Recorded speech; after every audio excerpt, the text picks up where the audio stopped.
Hi, I'm going to present on multiple sclerosis.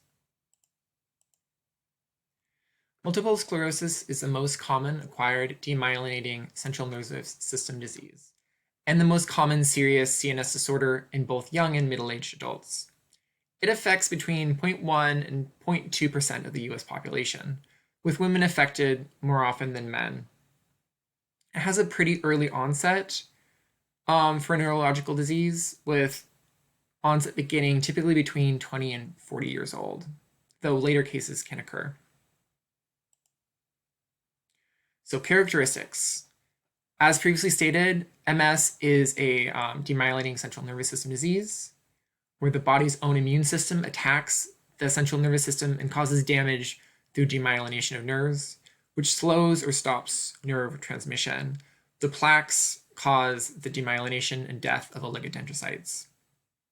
It affects diverse areas of the nervous system, with a predilection for white matter in periventricular areas, the brainstem, the spinal cord, and the optic nerve. The course of disease is very unpredictable. There's many different types. Some may have only minimal attacks with complete or near complete remission, while others have relapsing or remitting course over a period of time. Still others will have a remitting progressive course, and some have a progressing course without remission.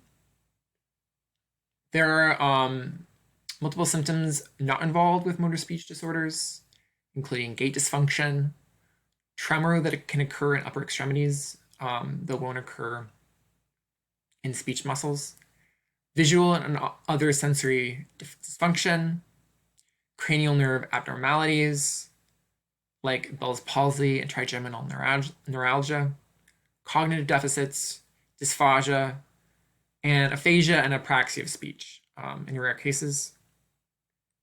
The motor symptoms that occur are most prominent with the late onset after 50 years of age or so.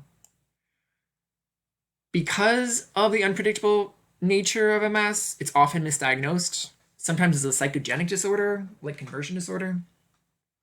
Diagnosis of MS emphasizes demonstration of disseminated lesions in both time and space, the gold standard being an MRI used to determine that. Clinical observations are also important, though, and a diagnosis of MS can be made if there is evidence of 2 or more attacks and objective evidence of 2 or more lesions. So what causes MS? This is pretty unknown. They believe it may be triggered by environmental and genetic interactions. Environmental factors might include location. They find that MS occurs most often in areas further from the equator. They've also shown that MS occurs on people who are more vitamin D deficient. And so low vitamin D levels have been identified as a risk factor in MS. Smoking also appears to be associated with more severe disease and more rapid progression, as well as obesity being tied in childhood and adolescence to the risk of later developing MS. They also think some genetic factors are present. The occurrence in the general population is 1 in 750 to 1,000, but in identical twins, when one twin has MS, the chance the other will develop MS moves up to 1 in 4. There's also risk if a first-degree relative has MS, but this is less directly tied than in the case of identical twins. So what are the relation to motor speech disorders? Dysarthria occurs in 40 to 50% of individuals with MS, though the dysarthria type is unpredictable.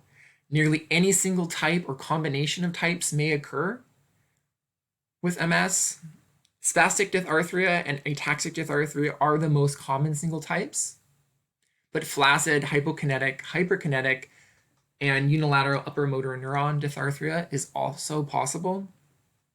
Spastic ataxic dysarthria often occurs and is the most common mixed type related to MS. Communication deficits are usually mild, but some have moderate to severe deficits. There can also be an impairment in respiration and lingual functions, including decreased strength, endurance, and rate of repetitive motions that may occur. So on this slide, I took a chart from the textbook that talks about the types of speech abnormalities, deviations that occurred in a sample of 168 people with multiple sclerosis. This can help us determine signs we're looking for in speech samples.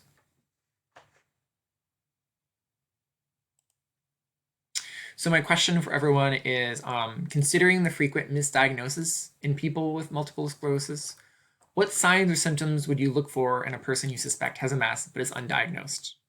What steps would you then take as a collaborator if you suspect MS?